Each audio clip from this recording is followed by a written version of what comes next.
عبادت کے دو اجزاء لازم، اطاعت کلی، absolute obedience, total obedience, without any reservation, without any exception, کوئی استثناءات نہ ہو. زندگی کا ہر گوشہ، زندگی کا ہر پہلو، ظاہری ہو، باطنی ہو، داخلی ہو، خارجی ہو، انفرادی ہو، اجتماعی ہو، عائلی ہو، قومی ہو، سیاسی ہو، ہر اعتبار سے اللہ کی اطاعت. اور یہ اطاعت ہو اللہ کی محبت کے جذبے سے سرشار ہو کر، اور ان دونوں چیزوں میں اللہ کے ساتھ نظری طور پر، ثانوی طور پر، عملاً اولاً محبت رسول اور اطاعت رسول شامل. تین چیزیں ضمنی ہیں، اور یہ ضمنی چیزیں ایکسکلوسیو اللہ کے لیے، خالص اللہ کے، یہ رسول کے لیے نہیں. نمبر ایک، تعظیم کے کچھ مظاہر ہیں. سجدہ کرنا، قنوت، تعظیماً کسی کے سامنے کھڑے ہونا، ہاتھ باندھ کر، کندھے جھکا کر، یہ قنوت کہلاتا ہے. کھڑے ہونا تعظیماً، جھکنا تعظیماً، جس میں رکوع بھی ہے سجدہ بھی ہے، مطلقاً حرام کسی کے لیے. یہ صرف یہ مینیفیسٹیشنز ہیں اس کی، عبادت کا مظہر ہے. فَقُومُوا لِلَّهِ قَانِتِينَ، اللہ کے سامنے کھڑے رہا کرو، سجدہ کرو. یہ اللہ کے سوا کسی کا. نمبر دو، دعا صرف اللہ، نہ کسی نبی سے، نہ کسی رسول سے، نہ کسی فرشتے سے، نہ کسی اولیاء اللہ سے، نہ کسی بزرگ شخصیت سے، کسی سے نہیں. لا تدعو مع اللہ احدا، رسول سے بھی نہیں.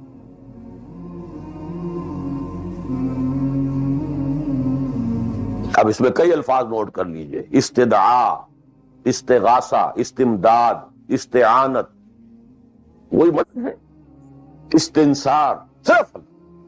ہاں مادی قوانین کے تحت فزیکل ورلڈ میں ہم مدد مانگ سکتے ہیں، ذرا مجھے ایک گلاس پانی لا دیجئے، مجھے ذرا یہ کر دیجئے، معلوم ہے پانی ہے، یہ جائے گا لے آئے گا.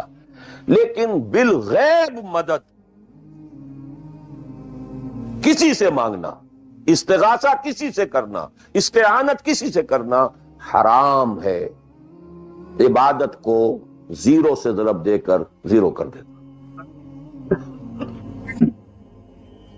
نمبر تین، اخلاص و احتساب، صرف اللہ. جو نیک کام کرے صرف اس کی خوشنودی کے لیے. یہاں تک کہ حضور کے سامنے ایک صحابی ایسے ہی محاورے میں رواں روی میں کہہ بیٹھے: ما شاء اللہ و ما شئت، جو آپ چاہیں اور اللہ چاہے. فوراً ڈانٹ دیا: اجعلتنی للہ ندن، تم نے مجھے اللہ کا مد مقابل بنا دیا. مشیت صرف اس کی. وما تشاءون الا ان یشاء اللہ. کوئی نیک کام سوائے اس کی رضا جوئی کے لیے اگر کسی اور کے لیے کیا گیا، ریا ہے، سمعہ ہے، دکھاوے کے لیے ہے، شہرت کے لیے ہے، دنیا کمانے کے لیے ہے، لیڈری چمکانے کے لیے ہے، اقتدار حاصل کرنے کے لیے ہے، کوئی بھی اور مقصد اگر شامل ہوا، زیرو سے ضرب کھا کر پوری عبادت زیرو ہو جائے. احتساب، بدلے کی توقع صرف اللہ سے. یہ لفظ آپ خاص طور پر سنتے رہے ہوں گے ان دنوں بہت: من صام رمضان ایمانا واحتسابا غفر له ما تقدم من ذنبه ومن قام رمضان ایمانا واحتسابا غفر له ما تقدم من ذنبه ومن قام لیلۃ القدر ایمانا واحتسابا. ایمان کے ساتھ احتساب کیوں آ رہا ہے؟ اس کا اجر و ثواب سوائے اللہ سے اور کسی سے توقع نہ. یہ 5 چیزیں ہیں. جہاں تک اطاعت کا تعلق ہے اس میں ایک ایکسیپشن نوٹ کر لیجیے. کہیں کسی وقت نسیان سے، خطا سے یا جذبات کے طوفان میں آ کر کوئی غلط حرکت کر بیٹھا، لیکن فوراً توبہ کر، یہ مستثنا ہے۔ میں نے 3 الفاظ کہے، خطا، آپ نہیں سمجھتے تھے کہ جو میں کرنے چلا ہوں یہ ڈس اوبیڈینس ہے، آپ کو پتہ ہی نہیں تھا، خطا ہو گئی۔ نسیان، بھول گئے۔ ایک وقت ایسا ہے کہ آدمی کے اوپر غفلت کا ایک پردہ پڑ جاتا ہے۔ حضور خود فرماتے ہیں انہ لیغان علی قلبی وانی لاستغفر اللہ فی کل یوم 70 مرہ، میرے دل پر بھی کبھی کبھی حجاب سا آ جاتا ہے، میں روزانہ 70 مرتبہ استغفار کرتا ہوتا۔ تو ہم اپنے حجابات پر حضور کے حجاب کو قیاس نہیں کر سکتے، چہ نسبت خاک ربا عالم پاک، وہ کوئی اور شے ہے، یہ کوئی اور شے ہے، لیکن یہ کہ باہر پردہ تو پڑتا ہے، اس میں کوئی غلط حرکت سرزد ہو گئی۔ یا نمبر 3، جذبات کا کوئی ہیجان تھا جس نے کہ اوور پاور کر دیا، انسان کی قوت ارادی کو معطل کر دیا، کوئی غلط حرکت سرزد ہو گئی، لیکن پھر توبہ فوراً۔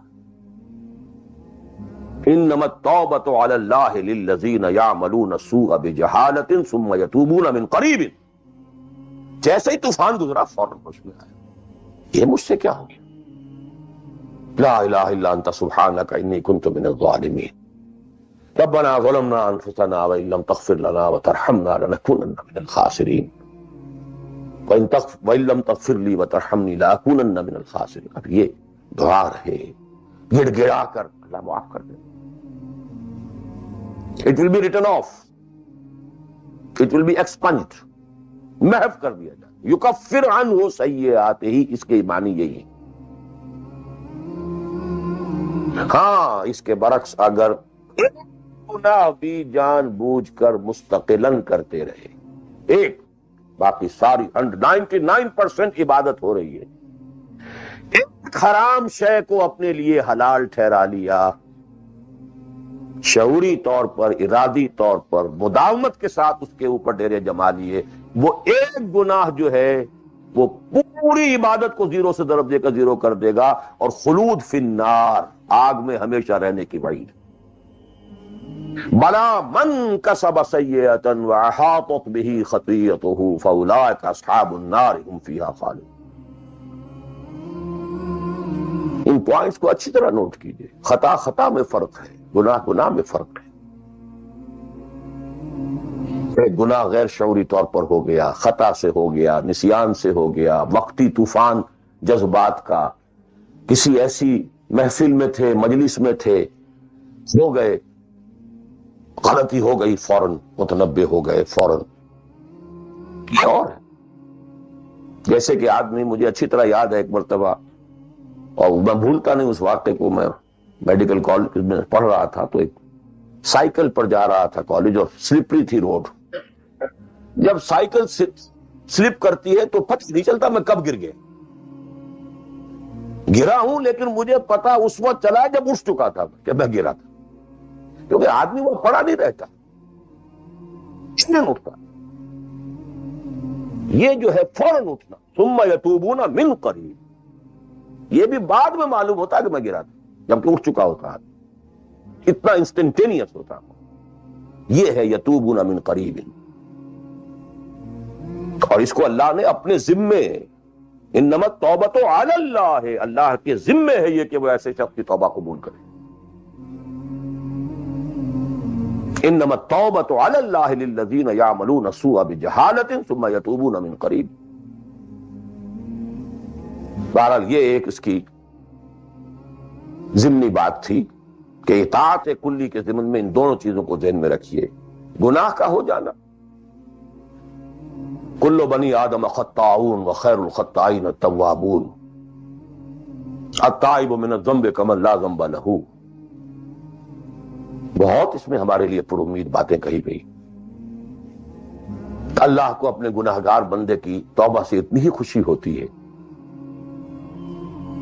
جتنی کہ اس شخص کو ہوئی جو ایک صحرا میں سفر کر رہا تھا، ایک ہی اونٹ تھا، اسی پر اس کا پانی تھا، اسی پر اس کا راشن تھا، تھوڑی دیر کے لیے سستانے کو لیٹا، آنکھ کھلی تو اونٹ غائب، دوڑ رہا ہے مشرق میں، مغرب میں، شمال میں، جنوب میں، تھک ہار کر بیٹھ گیا ہے. اب وہ موت کا انتظار کر رہا ہے. نہ پانی ہے، نہ کوئی غذا ہے، نہ کوئی سواری ہے کہ اس صحرا لقدق صحرا سے نکل سکے.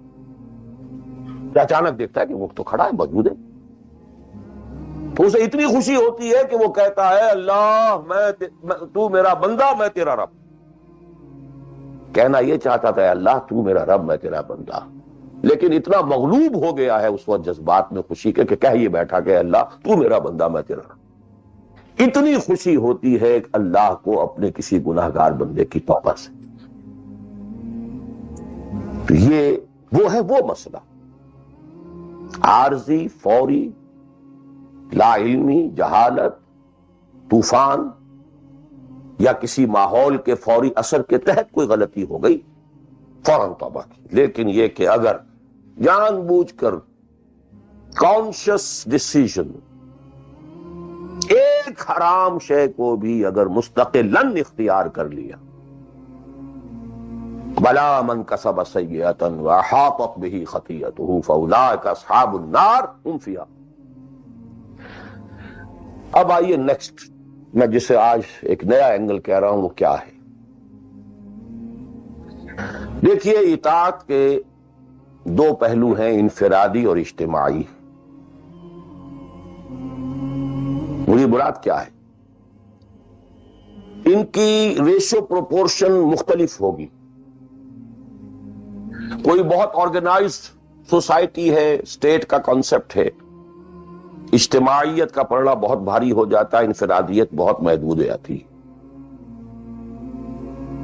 کوئی بڑی پریمیٹیو سی سوسائٹی ہے، آرگنائزڈ اسٹیٹ نہیں ہے، تو انفرادیت کا دائرہ وسیع ہوتا ہے، اجتماعیت محدود ہوتی ہے. In various proportions. لیکن پہلے ان کو آئیڈینٹیفائی کیجئے، اس سے میری مراد کیا ہے. ایک وہ اللہ کی اطاعت ہے کہ جو ایک انسان کے اپنے بس میں ہے، وہ کر سکتا ہے. چاہے بھوک آ جائے، فاقہ آ جائے، نقصان ہو جائے، جان کا اندیشہ ہو جائے، یہ کر سکتا ہے. ایک وہ اطاعت ہے جو کسی صورت کر ہی نہیں سکتا جب تک کہ اجتماعی ماحول نہ بدلے. کتنا ہی سنسیئر ہو، کتنا ہی نیک ہو، کتنا ہی فیصلہ کر لے، کر ہی نہیں سکتا. وہ اس کے ہاتھ میں ہے ہی نہیں. ایک ریاست ہے، آرگنائز اسٹیٹ ہے، اس کا لا ہے، آپ اس میں رہ رہے ہیں تو وہی قانون چلے گا. آپ کے بس میں نہیں ہے. آپ کا بیٹا فرض کیجئے خدا نہ خواستہ زنا کرے تو آپ اسے رجم نہیں کر سکتے، چاہے آپ کا بیٹا ہے. You have no power, no authority. آپ کا اپنا بیٹا اپنی بیٹی چوری کر لے، آپ ہاتھ نہیں کاٹ سکتے. اور مجھے یاد آ رہا ہے لو ان فاطمہ بنت محمد سرقت، بالفرض ہی کہہ رہا ہوں نا میں بھی، مفروضے کے طور آپ نہیں ہاتھ کاٹ سکتے. ایک معاشرہ ہے جس کے اندر پوری معیشت جو ہے سود کے اوپر ہے. آپ سانس بھی نہیں لے سکتے کہ جو سود سے خالی ہو. امپاسبل. ایک اسٹیٹ ہے، آپ اس کے سٹیزن ہیں، آپ اس کے کانسٹیٹیوشن کے لائل ہیں، فیتھفل ہیں. تو جیسا کہ میں نے کہا تھا آرگنائز سوسائٹی اسٹیٹ میں یہ دائرہ بہت بڑھ جاتا ہے.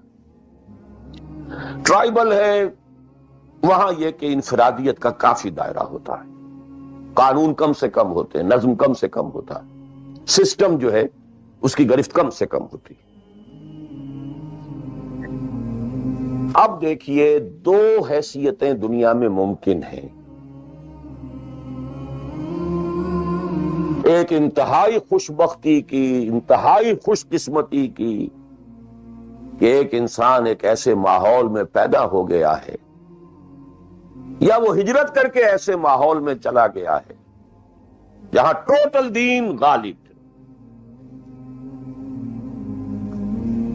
دین قائم ہے، نظام ہے دین کا، حکومت ہے اللہ کی. وہاں جا کر انسان کتنا how at ease he will فیل.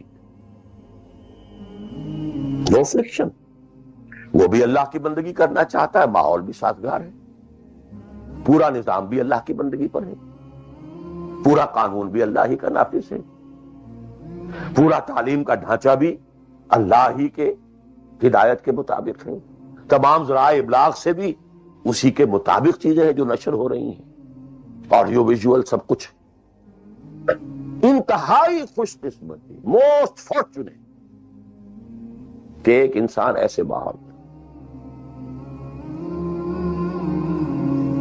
لیکن فرض کیجئے کہ وہ ایسے ماحول میں ہے جہاں اللہ کا دین غالب نہیں، بہت محدود سا حصہ ہے جس میں وہ اللہ کا حکم مان سکتا ہے، نماز وہ پڑھ سکتا ہے، روزہ رکھ سکتا ہے، کوئی نہیں روکتا۔ اسرائیل میں بھی جا کے پڑھ لیجئے نماز اور روزہ، امریکہ میں کر لیجئے، بھارت میں کر لیجئے، کچھ روکتا نو وے۔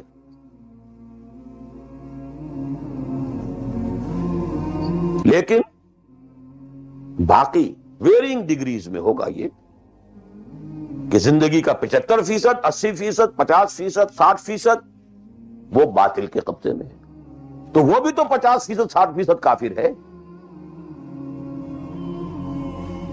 He's a part and parcel of that environment, of that system۔ قرآن کے تینوں فتوے اس پر بھی تو لگ رہے ہیں، وَمَن لَّمْ يَحْكُم بِمَا أَنزَلَ اللَّهُ فَأُولَٰئِكَ هُمُ الْكَافِرُونَ وَمَن لَّمْ يَحْكُم بِمَا أَنزَلَ اللَّهُ فَأُولَٰئِكَ هُمُ الْفَاسِقُونَ وَمَن لَّمْ يَحْكُم بِمَا أَنزَلَ اللَّهُ فَأُولَٰئِكَ هُمُ الظَّالِمُونَ۔ وہی ظالم ہے، اور ظالم سے مراد مشرک، ان الشرک لظلم عظیم، وہی کافر ہے۔ بتوں سے تجھ کو امید ہے، خدا سے نو امیدی، مجھے بتا تو صحیح اور کافری کیا ہے؟ وہ کہتے کسے؟ وہی تو فاسق ہے، ناہنجار ہے، باغی ہے۔ ویرنگ ڈگریز کے اندر جتنا بھی اس نظام کی گرفت ہے، اس درجے میں ہر وہ شخص کافر اور ظالم اور مشرک ہے جو اس ماحول میں رہ رہا ہے۔ ان دونوں حالتوں میں دین کے تقاضے بالکل ایک دوسرے کے برعکس ہو جاتے ہیں۔ اب یہ پوائنٹ ہے جو میں چاہتا ہوں آج، I want to hammer it.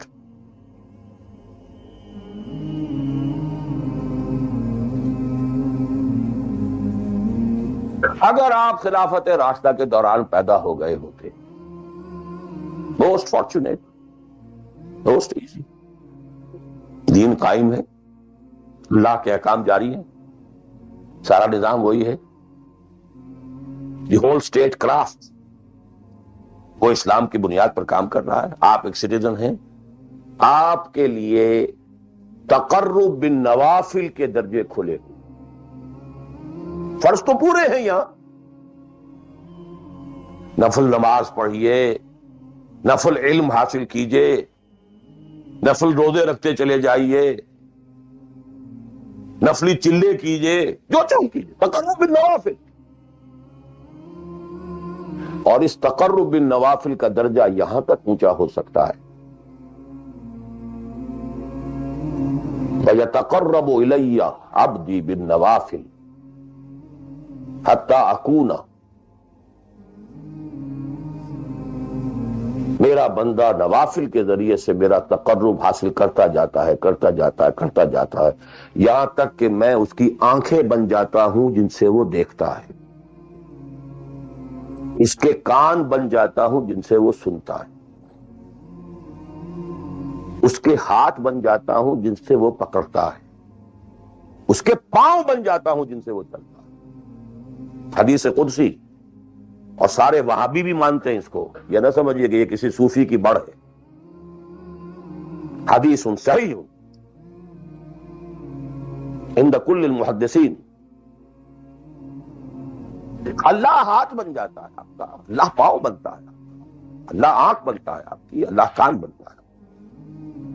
یہ بہت اونچی بات ہے، بہت اونچی بات ہے، بہت اونچی بات ہے، لیکن یہ تقرب بالنوافل کا درجہ کہاں آئے گا؟ جہاں آپ ایک اسلامی نظام کے تحت سانس لے رہے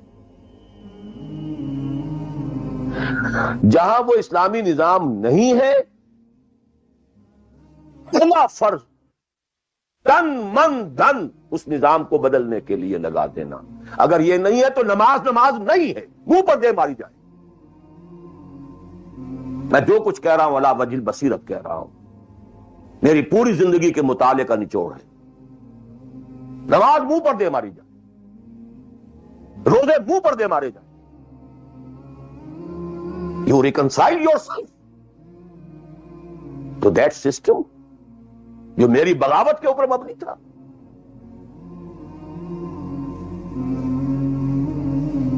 پہلا فرض یہ تن من دھن. You cannot reconcile with that system. You cannot accept that system.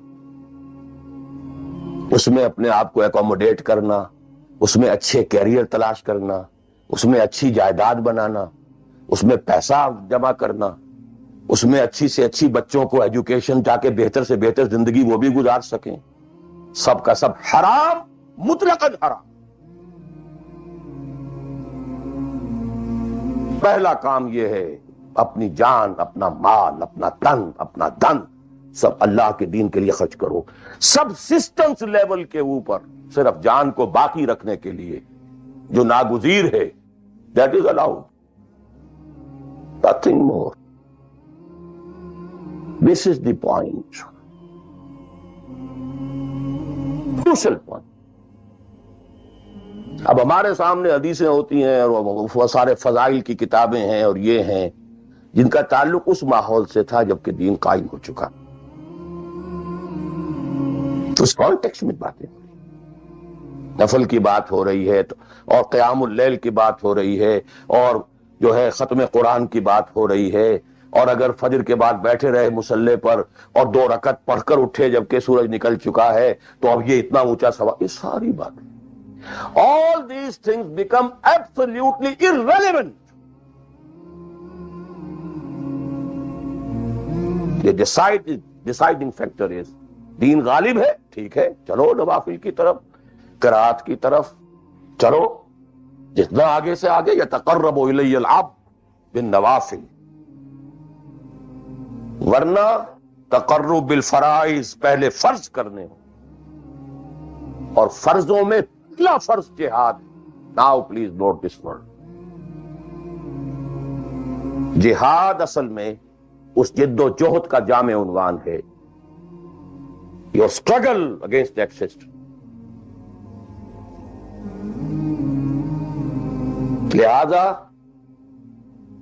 انما المؤمنون الذين آمنوا بالله ورسوله ثم لم يرتابوا وجاهدوا باموالهم وانفسهم في سبيل.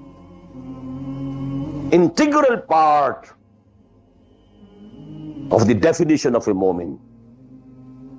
اگر زندگی اس سے خالی ہے یا اتنی ہے جتنی ہو جائے نفل کے درجے میں، اصل وقت، اصل دھارا بہ رہا ہے دنیا کی طرف، دنیا کے حصول کے لیے، جتنا پھیل سکیں، جتنا پھل سکیں، جتنا پھول سکیں، جتنی جڑیں گہری جما سکیں، جتنا کچھ اولاد کے لیے چھوڑ کر بڑھ سکیں، جتنا اولاد کو زیادہ سے زیادہ دنیا کی سہولتیں دینے حاصل کرنے کے قابل بنا کر جا سکیں، ساری تو توانائیاں اور ساری قوتیں اور ساری صلاحیتیں اور سارے اوقات تو کپے ہوئے اس میں.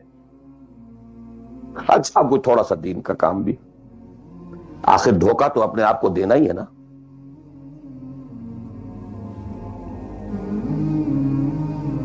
قسمت فروش عورتیں بھی تو کالے کپڑے پہن کے جلوس میں نکلتی ہیں تازیوں کے، اور سبیلیں لگاتی ہیں اور مسجدیں بناتی ہیں. Why to deceive themselves? ڈاکو لوگ دیہات صفاق یتیموں اور بیواؤں کی سرپرستی کرتے تھے. ہمارے معاشرے میں جو بستہ الف بستہ بے کے غنڈے ہوتے ہیں، ان کے ہاں بھی نیکی کا، پن کا، خیر کا کھاتا ہوتا ہے. اسی طرح کچھ مذہبی ایکٹیویٹی ہے. اصل شے یہ ہے کس ماحول میں رہ رہے ہیں. بہت خوش قسمت ہوتا میں اور آپ، پھر آپ اچھے سے اچھا پہنتے، کوئی اعتراض نہیں، اچھے سے اچھا کھاتے. قل من حرم زینۃ اللہ التی اخرج لعبادہ والطیبات من الرزق. خلافت راشدہ میں آپ رہ رہے ہیں، آپ حلال ذریعے سے کما رہے ہیں، بہت اچھا کھائیے، بہت اچھا پہنیے، بلکہ اللہ چاہتا ہے کہ اس کی نعمت جو اس نے تمہیں دی ہے وہ تم پر ظاہر ہو. لیکن پلیز نوٹ دی کانٹیکسٹ. دین مغلوب ہو اور آپ اچھا پہننے اور اچھے کھانے کی فکر میں ہو. مجھے جملہ یاد آ رہا ہے حضرت ابو بکر کا رضی اللہ تعالی عنہ. تھوڑا سا مسئلہ ہوا تھا کہ لوگوں نے کہا کہ زکوٰۃ ہم دیں گے لیکن زکوٰۃ ریاست کو نہیں دیں گے، اپنے طور پر خرچ کریں گے. حضرت ابو بکر نے فیصلہ کیا ان کے خلاف جنگ کا. حضرت عمر جیسی شخصیت بھی مشورہ دے رہی ہے کہ دیکھیں نہیں، 2 فرنٹ پہلے ہم نے کھولے ہوئے ہیں. جیش اسامہ کو بھی آپ نے روکا نہیں، جائے حضور نے تیار کیا تھا. پھر جو مرتدی ہو گئے، کسی اور کو نبی مان لیا، ان کے خلاف تو جنگ کرنی ہی کرنی ہے. لیکن یہ تو صرف نماز بھی پڑھ رہے ہیں اور یہ زکوٰۃ کا بھی انکار نہیں کر رہے، صرف ہمیں نہیں دے رہے ہیں. تو ان کے ساتھ ذرا مصلحت کا تقاضا یہ ہے کہ نرمی کی جائے. بڑے پیارے الفاظ تھے، ایبدل الدین وانا حی. کیا دین میں تغیر کیا جائے گا جبکہ ابھی میں زندہ ہوں؟ خدا کی قسم اگر یہ حضور کے زمانے میں زکوٰۃ کے اونٹوں کے ساتھ ان کے باندھنے والی رسی بھی دیتے تھے، اور اب اگر یہ کہیں گے کہ اونٹ لے جاؤ رسی نہیں دیں گے، تب بھی میں قتال کروں گا، اور خدا کی قسم کوئی میرا ساتھ نہیں دے گا تو میں اکیلا جاؤں. اور اے عمر تمہیں کیا ہو گیا؟ تم جاہلیت میں تو بڑے سخت ہو، اسلام میں تم نرم ہو گئے. یہ ڈانٹ ابو بکر پلا رہے ہیں عمر کو رضی اللہ تعالیٰ عنہ.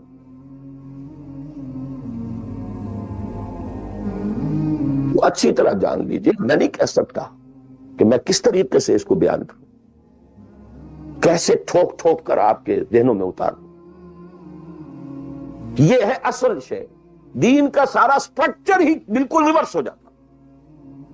دی whole value structure absolutely changes.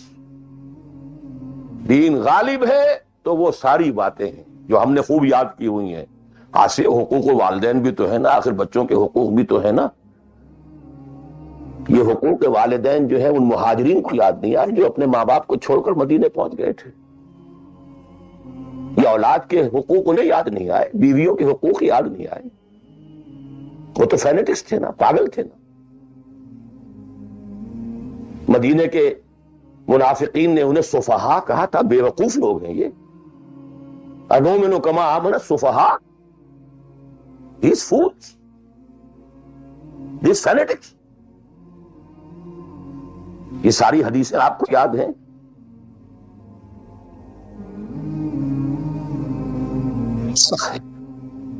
اسلام غالب ہے تو مسئلہ کچھ اور. اچھا کھائیں، اچھا پہنیں، نوافل ہے، نوافل پر نوافل ہے. جتنی ترقی کیجئے دنیا میں کرنا چاہے دنیا میں کیجئے، روحانی ترقی کرنا چاہے روحانی ترقی کیجئے. سارے میدان کھلے.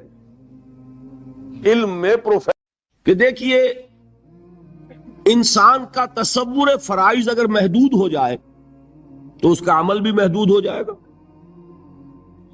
سادہ سی مثال دیا کرتا ہوں کہ کسی شخص کو کہیں ملازم رکھا گیا، اسے گن کر 10 کام بتا دیے گئے، یہ 10 کام تمہیں روزانہ کرنے ہیں. اب کوئی ایسا حادثہ ہوا اسے 7 کام بھول گئے، صرف 3 یاد رہ گئے. مخلص آدمی ہے، محنتی آدمی ہے، لیکن بھول گیا. 7 کام یاد ہی نہیں، 3 یاد ہیں. تو اس کا سارا اخلاص، سارا خلوص، ساری محنت انہی 3 کاموں پہ نکلے گی. وہ 3 کام تو وہ کرے گا بڑی اخلاص سے، بڑی محنت سے، جان مار کر. لیکن 7 کام اس میں تو 0 ہوگا، اس لیے کہ وہ تو اس کے سامنے ہی نہیں. بتائیے وہ شخص ملازم رکھنے والے اپنے امپلائر کے نزدیک کامیاب ہوگا کہ ناکام؟ خلوص اس کا 100%، محنت اس کی 100%، لیکن ناکام. کیوں؟ اس لیے کہ اسے اپنے 7 فرائض تو یاد ہی نہیں رہے. اب آپ سوچئے خدا نہ خواستہ کہیں اگر ایسا ہو کہ ہمیں دین کے بہت سے فرائض یاد ہی نہ ہو، تو جو تھوڑے سے یاد ہیں ان میں اپنا زور لگا رہے ہیں، خلوص سے کر رہے ہیں، تو اللہ تعالیٰ کے ہاں اندیشہ ہے کہ نہیں کہ ناکام قرار پائے. اس لیے بڑی ضرورت ہے کہ دین کے فرائض کیا ہیں، دین ہم سے چاہتا کیا ہے، اس کا تصور واضح ہونا چاہیے۔ اس کے لیے جو میں نے منتخب نصاب مرتب کیا، اس کی جو پہلی سورت ہے اس کا نقطہ آغاز ہے سورۃ العصر، لہذا دوسرے روز تقریر جو ہوئی میری وہ سورۃ العصر پر ہوئی، راہ نجات۔ اس میں بھی میں نے مجموعی طور پر بطریق تذکر جو اس سے مجموعی نتیجے نکلتے تھے ایک دن میں وہ بیان کیے۔ میں نے کیا باتیں عرض کی تھی؟ 4 × 4 8 باتیں۔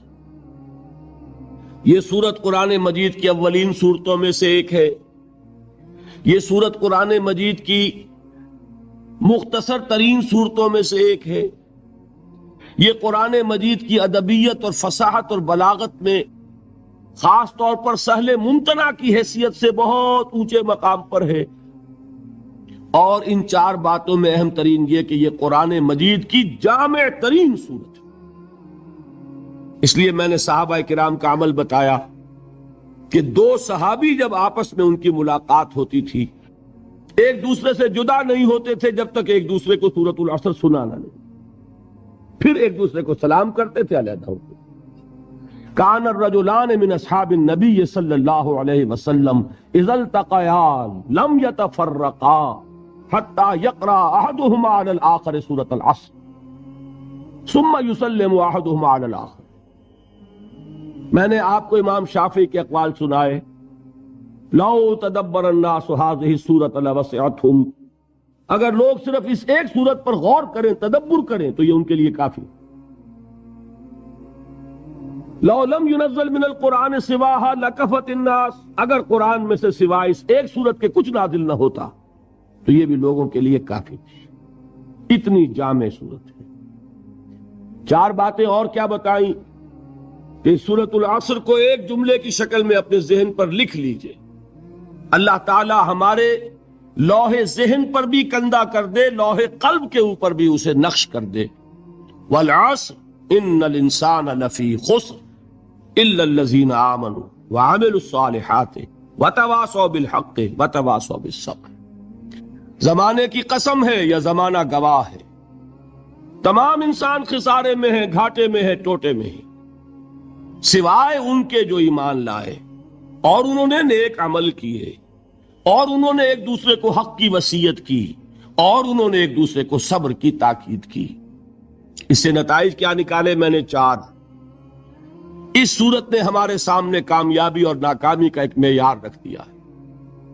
کامیابی دولت سے نہیں، کامیابی جائیداد سے نہیں، کامیابی شہرت سے نہیں، کامیابی قوت اور اقتدار سے نہیں، کامیابی ان 4 چیزوں سے نہیں، کامیابی ایمان سے ہے، عمل صالح سے ہے، تواصی بالحق سے ہے، تواصی بالصبر سے۔ نمبر 1۔ نمبر 2، یہ کامیابی کے اونچے معیار کا ذکر نہیں ہے، ناکامی سے بچنے کی شرائط کا ذکر ہے۔ اس لیے کہ فرمایا گیا اگر یہ نہیں ہے تو پھر خسارہ ہے۔ میں نے ایچسن کالج کا حوالہ دیا تھا کہ وہاں بچوں کو ہائی اسکول کے میں نے سمجھانے کے لیے الفاظ کیا استعمال کیے، یہ فرسٹ ڈویژن کا ذکر نہیں ہے، یہ تو پاس مارکس کا ذکر ہے۔ 33% نہیں آئیں گے تو فیل ہو جاؤ گے، ہاں 60% لے لو گے تو فرسٹ ڈویژن ملے گی۔ تو یہاں بات کیا ہو رہی ہے؟ 33% کی ہے کہ یہ کم سے کم لوازم ہے نجات کے، اگر یہ نہیں ہے تو نجات نہیں۔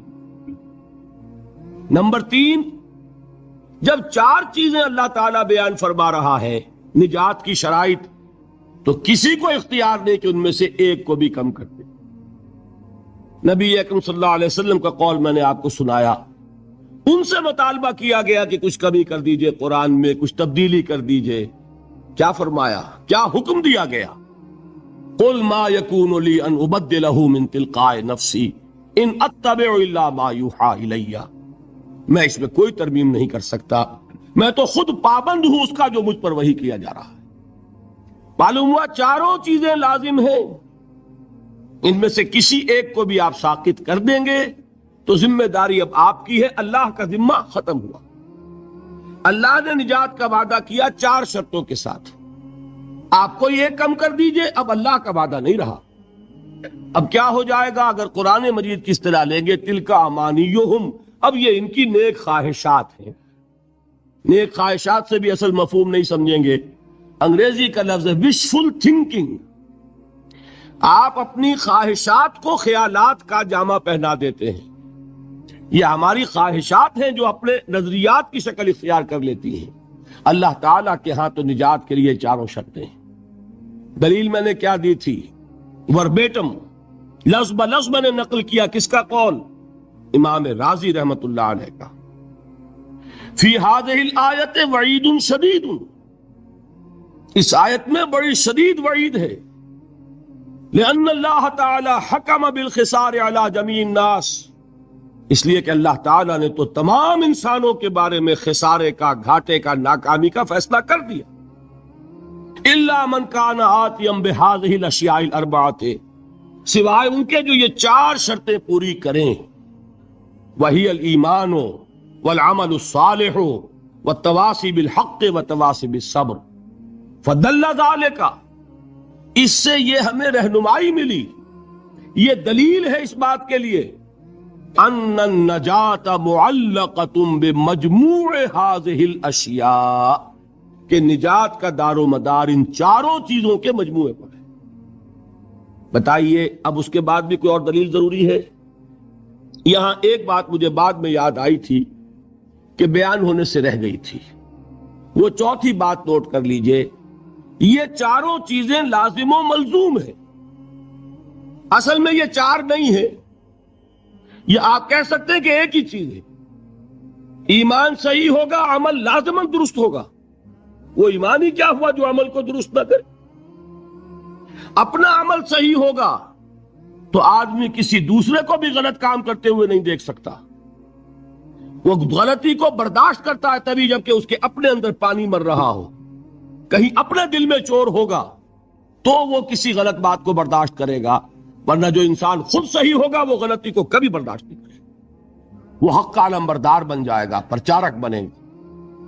اور اگر کوئی صاحب سیرت و کردار آدمی ہے تو پھر اس راستے میں جو تکلیف آئے گی پھر پیٹھ نہیں دکھائے گا، جمے گا. ہر کے بعد آباد ماں کشتی درا بنداختے.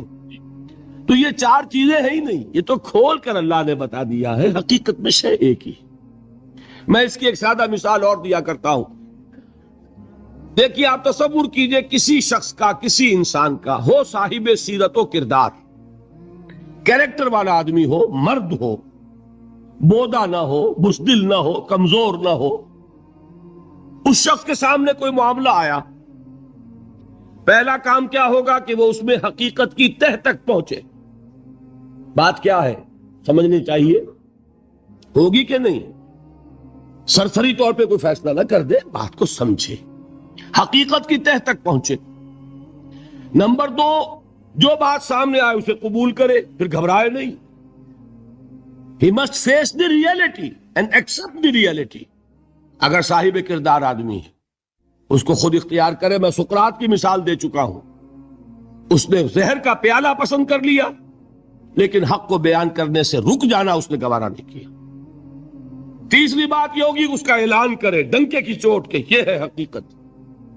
ایک شے کو حق سمجھنا اور چھپا لینا یہ بزدلی ہے، یہ بوداپن ہے، یہ سیرت و کردار کی بات نہیں. اور آخری بات کیا ہوگی؟ حق تو آپ کو معلوم ہے کڑوا ہوتا ہے. کوئی ناراض ہوتا ہے تو ہوا کرے، کسی کی تیوری پر بل پڑتے ہیں تو پڑے، کسی کو ناگوار ہو تو ہو. آپ کو حق بات کہنی ہے اور جو تکلیف آئے جھیلنی ہے. اگر انسان صاحب کردار ہے، صاحب سیرت ہے، کیریکٹر والا انسان ہے، مرد ہے وہ واقعتاً، تو یہ چاروں چیزیں لازم. پہلے حق کو معلوم کرنا، وہ کیا ہے؟ ایمان. اس پوری کائنات کا حق کیا ہے؟ ایمان. اس کو قبول کرنا، اس کے مطابق اپنے عمل کو اختیار کرنا. نمبر دو، اس کا پرچار کرنا، اس کا اعلان کرنا. نمبر تین، اور اس میں جو تکلیف آئے اس کو جھیلنا. چار چیزیں لازم و ملزوم ہیں. کسی ایک جگہ پر بھی اگر فل سٹاپ لگ گیا تو نتیجہ یہ نکلے گا کہ آدمی بودا تھا، کچا تھا، جواں مرد نہ تھا، جواں ہمت نہ تھا، صاحب سیرت نہ تھا، صاحب کردار نہ تھا، بودا انسان. یہ ہے سورۃ العصر۔ اس کے بعد اب ہم نے شروع کیا ہے ان چاروں میں سے ایک ایک کو لے کر اس پر گفتگو۔ کل ایمان پر بحث ہوئی، میں نے 9 ابواب گنوائے تھے کتاب الایمان کے، جس میں سے 7 ہم پڑھ چکے۔ کیا؟ ایمان کے لفظی معنی ذہن میں تازہ کر لیجئے، میں نہیں بیان کروں گا اب۔ ایمان کا اصطلاحی مفہوم ذہن میں تازہ کیجئے، ایمان کا موضوع، ایمانیات کی تفصیل، ایمانیات ثلاثہ کی باہمی نسبت، پھر ایمان اور عمل، ایمان اور جہاد، اور ایمان اور امن۔ یہ 9 تھے، جن میں سے کہ 7 بیان ہو چکے، 2 رہ گئے۔ آج اب میں لے رہا ہوں ایمان اور عمل صالح۔ اسی میں بات آ جائے گی کہ عمل صالح سے مراد کیا ہے، اور اسی میں چونکہ کل ہماری گفتگو چل رہی تھی ایمان کے حوالے سے، تو ایمان اور عمل صالح کا ربط و تعلق کیا ہے۔ دیکھیے آج کی گفتگو کو اب ہم شروع کریں گے۔ وہ جو 2 درجے معین کیے تھے ایمان کے، کہ ایک ہے قانونی ایمان، ایک ہے حقیقی ایمان۔ قانونی ایمان کے لیے ایک اور لفظ بھی ہے جس کا نام اسلام ہے۔ قانونی ایمان کا حاصل کیا ہے؟ دنیا میں کسی کو مسلمان سمجھا جائے، اس کے ساتھ مسلمان کا سا معاملہ کیا جائے۔ اور حقیقی ایمان کا حاصل کیا ہے؟ کہ آخرت میں اسے مومن سمجھا جائے اور اس کا وہ معاملہ کیا جائے کہ جو صاحب ایمان کے لیے اللہ تعالیٰ نے بیان فرمایا۔ اس کے لیے اب ذرا سورہ حجرات کی اس آیت نمبر 14 کو اچھی طرح پکا لیں اپنے ذہن میں، جو میں نے آج سب سے پہلے تلاوت کی۔ فرمایا قالت الاعراب آمنا، یہ بدو کہہ رہے ہیں کہ ہم ایمان لے آئے۔ اعراب جمع ہے اعرابیون کی۔ اعرابی آپ کو معلوم ہے بدو لوگ، خانہ بدوش لوگ۔ عرب کی اکثریت ایسے ہی لوگوں پر مشتمل تھی اور آج بھی ہے۔ یہ تو شہر اب بن رہے ہیں، بہت بڑا شہر آپ نے بنا لیا ابو ظبی اور دبئی، ورنہ یہاں کیا تھا؟ خانہ بدوش قبائل۔ ہاں مکہ ایک شہر تھا، مدینہ ایک شہر تھا، طائف ایک شہر تھا، چند شہر تھے۔ باقی اکثر یہاں کون تھے؟ بدو لوگ۔ ان بدوؤں میں سے کچھ لوگوں کی ایک بات بیان ہو رہی ہے کہ یہ دعویٰ کر رہے ہیں کہ ہم ایمان لے آئے۔ کوئی لفظ مشکل نہیں ہے، قالت الاعراب آمنا، یہ سب بدوؤں کی بات نہیں ہے۔ یہاں الف لام جو آیا یہ لام حصر نہیں ہے، بلکہ یہ خاص لوگوں کو بیان کر رہا ہے۔ حضور سے فرمایا گیا قل، اے نبی ان سے کہہ دیجئے، لم تؤمنو، تم ہرگز ایمان نہیں لائے ہو۔ ذرا غور کر لیجئے گا، اتنا تو میں سمجھتا ہوں کہ شد بدھ کا معاملہ آپ کا یہاں ہوگا عربی کا، کہ عربی میں کہنا ہو کہ تم ایمان نہیں لائے تو اس کا عام اسلوب کیا ہوگا؟ ما آمنتم، فعل ماضی پر ما لگے گا۔ لیکن جب اس میں زور دینا ہو ہرگز ایمان نہیں لائے تو کہا جائے گا فعل مضارع پر لم داخل کر کے ادھر سے نون گرے گا، مضارع ہو جائے گا خفیف۔ لم تؤمنو، تم ہرگز ایمان نہیں لائے ہو۔ اچھا ایمان نہیں لائے تو کیا کافر ہو؟ نہیں، یہ بھی نہیں۔ ولیکن قولوا اسلمنا، بلکہ یوں کہو، لیکن وہی ہے جو ہم لیکن کہتے، لیکن وہیں سے آیا ہے، عربی میں لیکن ہے۔ لیکن قولوا، کہو، اسلمنا، ہم اسلام لے آئے۔ بتائیے بات واضح ہو گئی، اسلام اور ہے، ایمان اور ہے۔ ایک گروہ ہے جس کے ایمان کی نفی کلی، ہرگز ایمان نہیں لائے، لیکن ان کا اسلام تسلیم ہے، قبول ہے۔ تم یہ کہہ سکتے ہو کہ ہم اسلام لے آئے، ہم نے اطاعت قبول کر لی، لیکن ہو سکتا ہے اللہ تعالیٰ کا علم کامل ہے نا، وہ جانتا ہے بڑے بڑے منطقی اور بڑے بڑے ذہین لوگ ہیں، کوئی نہ کوئی راستہ نکال لیں گے۔ مزید راستہ بند کرنے کے لیے فرمایا وَلَمَّا يَدْخُلِ الْإِيمَانُ فِي قُلُوبِكُمْ، ابھی تک ایمان تمہارے دلوں میں داخل نہیں ہوا۔ اب بات واضح ہو گئی، کوئی اب امکان نہیں رہا. بات واضح ہو گئی کہ ایمان تمہاری زبان پر تو آ گیا ہے، اقرار باللسان تو ہو گیا. At the tip of your tongues تم نے کہہ دیا نشہد ان لا الہ الا اللہ ونشہد ان محمد رسول اللہ. زبان سے تم نے کہہ دیا آمنت باللہ وملائکتہ وکتبہ ورسلہ والیوم الآخر والقدر خیرہ وشرہ من اللہ تعالی والبعث بعد الموت.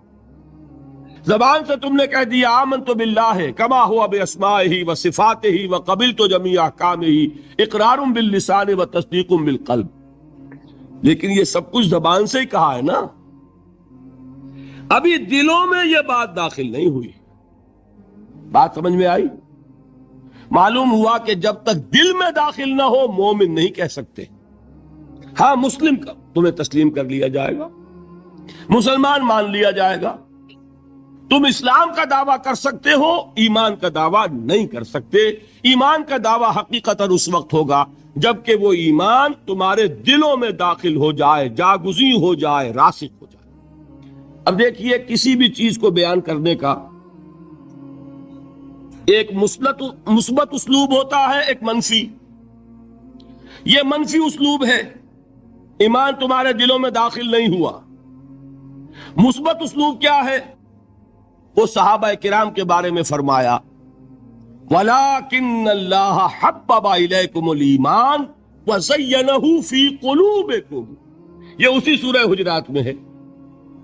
اے محمد کے ساتھیو، اے محمد کے صحابہ رضی اللہ تعالی عنہم اجمعین وصلی اللہ علیہ وسلم، اللہ نے تو تمہارے نزدیک ایمان کو نہایت محبوب بنا دیا ہے اور اسے تمہارے دلوں میں کھبا دیا ہے. تو صحابہ کا ایمان کیا تھا؟ وہ ایمان صرف زبانی اقرار نہیں تھا بلکہ دلوں میں کھب گیا تھا.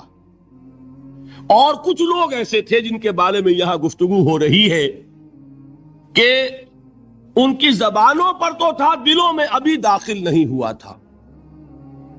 ان سے کہا گیا اپنے آپ کو مسلمان کہہ سکتے ہو، مومن نہیں.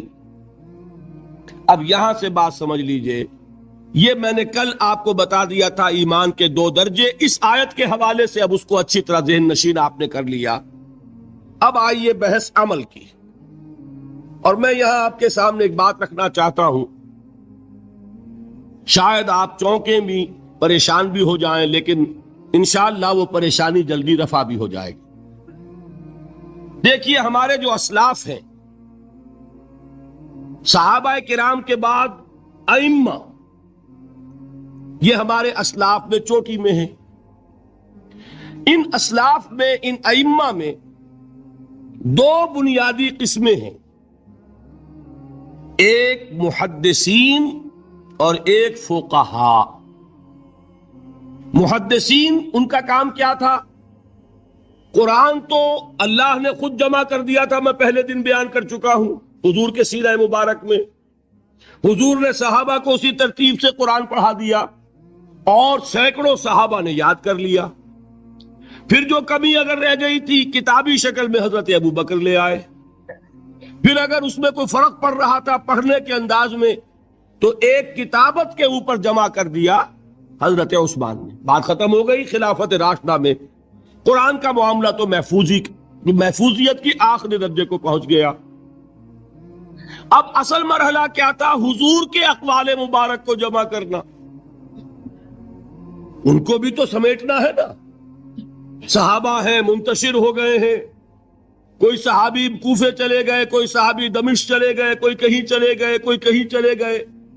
میزبان رسول جو ہے وہ دفن ہے قسطنطنیہ کی فصیل کے باہر، حضرت ابو ایوب انصاری رضی اللہ تعالی عنہ. اب ان سب کے پاس، کسی کے پاس اتنی احادیث، کسی کے پاس اتنی احادیث، ان کو جمع کرنے کا کام، پھر چھان پھٹک کرنے کا کام، پھر مرتب کرنے کا کام، یہ کس نے کیا؟ محدثین کرام نے. بہت بڑے محسن ہیں اس امت کے محدثین کرام، پوری زندگیاں کھپائیں. ایسا بھی ہوا ہے ایک صحابی مدینے سے چلتے ہیں، ایک محدث مدینے سے چلتے ہیں، انہیں معلوم ہوتا ہے کہ ایک صحابی دمشق میں ہے، ایک حدیث وہ بیان کرتے ہیں، ذرا باریک بات ہے، سمجھ لیجئے گا. ان کو وہ حدیث معلوم تھی، لیکن وہ حدیث 3 راویوں کے راستے سے آ رہی تھی. ان کے پاس جو حدیث تھی وہ 2 راویوں کے حوالے سے تھی.